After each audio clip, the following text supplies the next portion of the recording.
Bom, pessoal, mais uma entrevista aqui diretamente do centro de treinamento, do hotel do Brasil Onça, né? Boa. Vamos falar assim. Boa.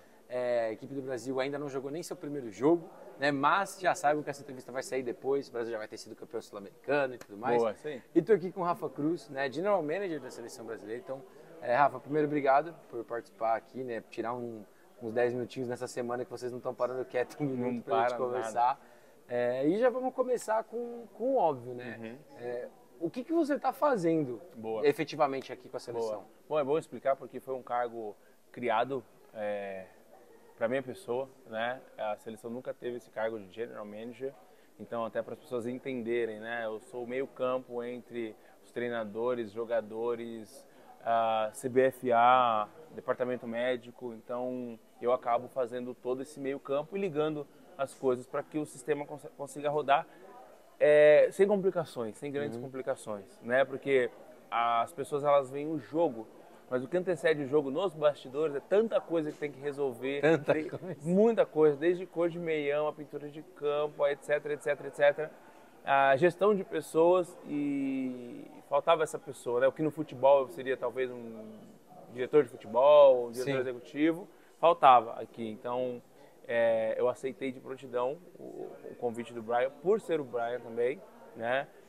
Obviamente estou aposentado do futebol americano, né? Tocando nos meus negócios e tal, mas a seleção, eu tenho uma grande dívida com a seleção. A seleção, ela mudou a minha vida, né? Literalmente, né? Se não fosse a seleção, eu não teria viajado dos países que eu fui, porque foi uma grande vitrine para mim no Mundial. Então eu devo muito, então de prontidão, aceitei e estamos aí. Assim, é interessante porque você meio que já deu uma resposta, né? Mas como que é pro Rafa Cruz, que jogou o Mundial de Ohio, hoje não está equipado, mas não perdeu um pouco, acho que até do que você tinha como jogador, né? O pessoal estava brincando, você brincou, pô, novato, vai dar entrevista, a gente vê você pegando no pé dos caras. Sim. Então como que é para você não estar em campo, mas ainda sentir que você tem uma liberdade muito boa com todo mundo que está aqui dentro? Eu tenho uma experiência, né? Eu fui General Manager do Atlético Mineiro e do Cruzeiro antes de estar aqui, então para mim o que eu faço aqui não é nada de novo. Sim. Pelo contrário, é uma coisa que eu aprendi a gostar, estou me especializando, estou terminando minha faculdade de gestão esportiva e para mim está sendo sensacional, porque eu não quero mais jogar. Então quando eu vejo os caras, não quero. Será? E eu tenho certeza disso toda vez que eles estão aquecendo e eu falo, eu não quero estar ali. Se eles aquecendo o joelho na estraladinha. Eu não quero estar ali, eu não quero ser coach, porque eu vejo os coaches 5 horas da manhã reunindo, eu falo, realmente eu não quero estar ali, mas eu acho que eu estou no lugar certo, perfeito, sabe? Que é fazendo esse meio campo, fazendo essa gestão de pessoas que eu sou apaixonado, tendo parte da resenha. Obviamente, quando você é coach, às vezes você não pode ser tão próximo assim, tem que ter uma distância natural. Quem também está na administração como a Cris também não tem essa aproximação com os jogadores, então essa posição que eu estou hoje é perfeita para mim. Né? Não estou jogando, não sou coach, entendo um pouco dos dois, mas estou numa posição que é minha, que é, Rafa, precisa de gelo, se vira, tá? Vai estar aqui na mão. Sabe? E dessa forma, você acha que a experiência dentro de campo ela te ajuda a entender um pouco as dores que os atletas podem ter nesse processo dentro do Brasil? Totalmente. Eu acho que para essa posição você tem que sim ter jogado. Se você não entender exatamente a dor e trocar ideia com um cara que, sei lá, sofreu um rombo no treino e chega ali e troca ideia, até antes, né? Agora para mim está sendo, obviamente, estou trabalhando bastante, mas é um momento bem divertido para mim. Diferente do que foi antes, eu trabalhei demais antes, em convocação, em reuniões que antecederam com também os treinadores do Chile, da Colômbia, o que vocês vão precisar, como é que a gente faz, logística. Então eu trabalhei demais com planilha para preencher informações dos atletas, e número de camisa, tamanho de uniforme. Então é um trabalho chato que alguém tem que fazer, né? Então tá aqui hoje para mim, eu pego essa parte divertida, faço, tem que fazer, mas é muito leve, uma coisa muito leve. E até dando continuidade, né? Você, obviamente, como você disse, você teve uma experiência com clubes, né? Na seleção é diferente, é um tiro mais curto, mas é mais coisa, então que você tem que resolver de uma vez. E o que você vê como principais desafios ou coisas que tem que se melhorar, né? Ou que você já conseguiu trazer um pouco para essa convocação, olhando para o ano que vem, né? Ano que vem a gente tem Sub-20, a gente tem qualificatório para o Mundial, provavelmente. Se tudo der certo, vai ter a Alemanha em 2025. Então, o que você vê como principais desafios dentro dessa sua função e coisinhas que você já conseguiu dar um toque para tentar melhorar? Eu acho que o que a gente mais precisa está sendo uma grande escola para todo mundo, né? A gente vai terminar esse torneio no sábado, Domingo, obviamente, vai estar todo mundo morto, mas segunda-feira eu já quero estar trabalhando. Sim. Porque o trabalho principal é o preventivo, né? Eu vejo igual uma pessoa normal, né? A gente teve um grande exemplo que foi a Covid. Sim. Se você está prevenindo que o risco diminua das coisas derem errado, talvez coisas ruins não... Você consegue evitar que coisas ruins aconteçam. Sim. A seleção brasileira, desde quando eu estou aqui, existia a convocação, tá, agora o que a gente vai fazer? Não, quando existe a convocação, tudo tem que estar pronto. Ah, mas o jogo vai ser daqui 1 mês e meio. Tá, tudo tem que estar pronto. A gente tem que saber exatamente quem vai estar em cada posição, eu digo nos bastidores, onde vai ser o hotel, quem vai estar em cada quarto, uniformes, numeração. Porque se acontecer alguma coisa, a gente tem uma gordura, a gente consegue, porque é pouca coisa que pode acontecer. Agora, se é tudo em cima da hora, né, em 2 semanas a gente vai buscar hotel, a gente vai buscar isso, a gente vai buscar aquilo. Obviamente que o risco das coisas darem errado aumenta. Sim. Então, inclusive calendário. A gente estava conversando aqui sobre calendário de acontecer ou não, torneio X ou YZ. Tá, qual vai ser o calendário da seleção brasileira masculina de futebol americano em 2024? Isso tem que estar pronto até dia 31 de dezembro. Para todo mundo se programar, desde imprensa, atletas, etc. Sim. Se o cara é um prospecto a ser convocado, ele sabe que dia 21 de junho vai ter um jogo da seleção brasileira contra a Argentina. Sim. E vai ser no local tal. Opa, eu posso estar lá, então eu já vou me preparar. A convocação tem que ser em fevereiro. E ponto. Sim. Sabe? Porque todo mundo vai conseguir comprar passagem mais barata, sim, já vai ter hotel, você já vai... Até o próprio coach, a gente vai conseguir visitar o hotel antes. Ó, coach, aqui nesse hotel tem uma sala, tem...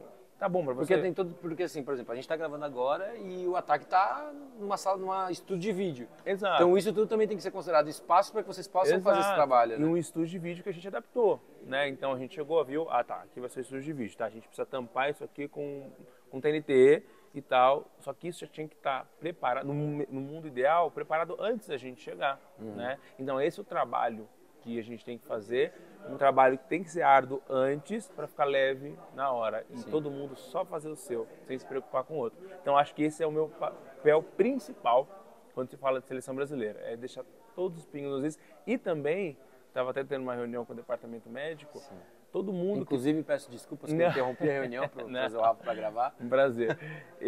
Todo mundo que está na seleção brasileira tem que ser referência, tem que ser os melhores. Não tem que ser o meu amigo, não, tem que ser o melhor. Se é o meu amigo, melhor ainda, mas a pessoa que está envolvida com marketing tem que ser o melhor marqueteiro do futebol americano. Porque as pessoas elas vão buscar essa pessoa para saber como é que faz. Sim. O head coach tem que ser o melhor, tem que ser o melhor. Os atletas, isso já acontece, os coaches já são os melhores. Então todo mundo vai neles para buscar fonte de informação. Certo. O fisioterapeuta tem que ser o melhor do país. Porque os outros fisioterapeutas que estão lá no interior das cidades, que tem um time de futebol americano, eles vão ter uma referência. Aquele fisioterapeuta da seleção brasileira, ele gera conteúdo na página da seleção brasileira ou na página da CBFA. Então é dali que eu vou consumir, é dali que eu tenho alguém para perguntar. É dali que você tira uma dúvida, né? Isso. E aí a gente usa a seleção para alavancar todo o resto. Porque a seleção não é só para jogar e... Não, a gente está crescendo ainda. Sim. Então a gente precisa de referências em todos os setores. E só pra gente fechar, que é uma pergunta que ela é um pouco minha, mas ela é um pouco também pelo que aconteceu na convocação. Um dos nomes, que não foi chamado e depois acabou até vindo, foi o Bernardo, né, gerou muita conversa ali.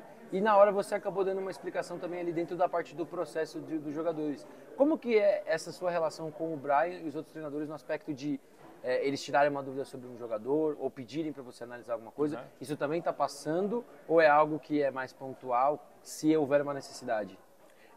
O Brian até me ensinou, né, Rafa, a gente fala de quem está aqui, né, a gente não fala de quem não está, porque sim, todo mundo tem um espaço aqui dentro e tem que continuar trabalhando. Sim. Mas a minha conversa técnica com eles, até para chegar no ponto, e até foi uma coisa bem rápida, mas eu tive reunião com todos os treinadores, né? A gente chegou em uma lista de 10 nomes de cada posição, algumas listas até maiores, tipo a L, né, que tem mais. Coach, a lista de jogadores que a gente tem é essa e os suplentes são essas. Então certo, daqui vai sair os nomes e vamos continuar monitorando. Sim. Porque o grande desafio é você ver aquele jogador atuando contra um matchup favorável. Sim. Porque, ainda mais agora com a divisão dos campeonatos, existem muitos jogos de 60-0. Então esse não é um jogo que a gente pode avaliar, não entra na conta. Então tem muito jogador que se destacou e quando a gente foi assistir o jogo, foi contra matchups que ajudavam demais ele. Entendi. Então, um receiver que jogava com DB novato, Sim. não tem como avaliar esse receiver.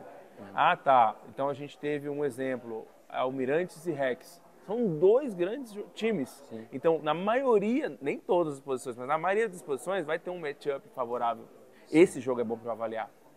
O outro, não é que não seja, a gente dá para ver algumas coisas técnicas. Porque assim, que ele não é um jogador bom, ele vai se destacar em qualquer jogo. Em qualquer jogo, alguns, né? Mas o jogo principal é o que esse cara faz contra, o que esse receiver faz contra um corner bom. Entendi. Então a gente tem que entender quem é o corner que está marcando ele. Então não é só aquele receiver, porque às vezes isso aconteceu, eu estou analisando um receiver, ele está jogando contra um corner X, e aquele corner X que eu nem sabia quem era, anulou ele. Opa, acabei de achar um prospecto de corner. Sim. Porque eu estou analisando um cara para ser... E aquele corner que eu nem sabia o nome, Exato. analista. Então, esse cara acabou ganhando um espacinho aqui na minha lista de corner.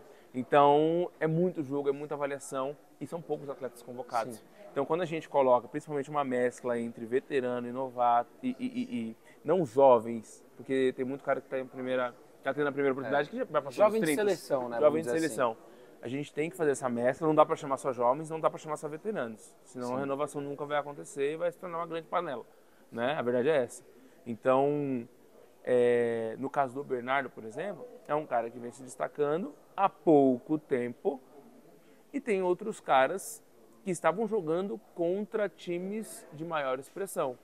Ou que tem um histórico com a seleção também muito mais favorável, né? Exatamente. Então, por exemplo, o Bernardo, no caso dele, ele entrou no lugar do Mega.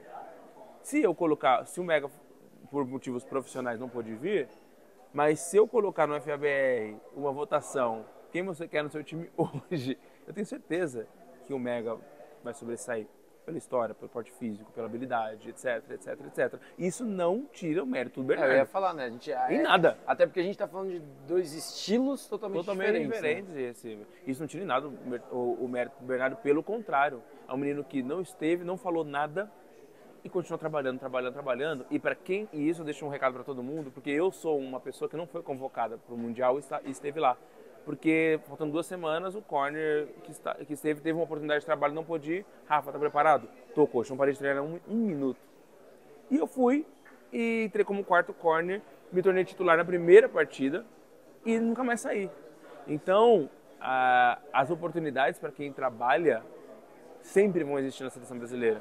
Porque é muito jogador e muitas coisas acontecem no meio do caminho. Bom, gente, é isso. Queria agradecer mais uma vez ao Rafa. Até essa última pergunta, eu sei que talvez uma galera ache estranho, mas é bom a gente também trazer essas explicações, né? Falar sobre tudo. Como você disse, a gente trouxe um exemplo, mas isso vai acontecer de novo no futuro, porque, verdade seja dita, a gente pode chamar a seleção, vocês podem chamar a seleção perfeita. Vão falar que não sabe o que está fazendo, exatamente. Faltou fulano, faltou ciclano, mas então, Rafa, de uma maneira geral, primeiro, parabéns pela oportunidade que você está tendo com a seleção. Boa sorte agora nos próximos jogos sul-americanos. Obrigado. E vamos ver se você não vai jogar mais mesmo. Né? Não vou. Tá gravado. Tá gravado. Pode me cobrar pra jogar. A não ser que surja um Master, alguma coisa aí vocês me chamam. Flagzinho? Um flagzinho Master. Sem competição, por favor. Valeu, meu irmão. É isso. Obrigado. Valeu.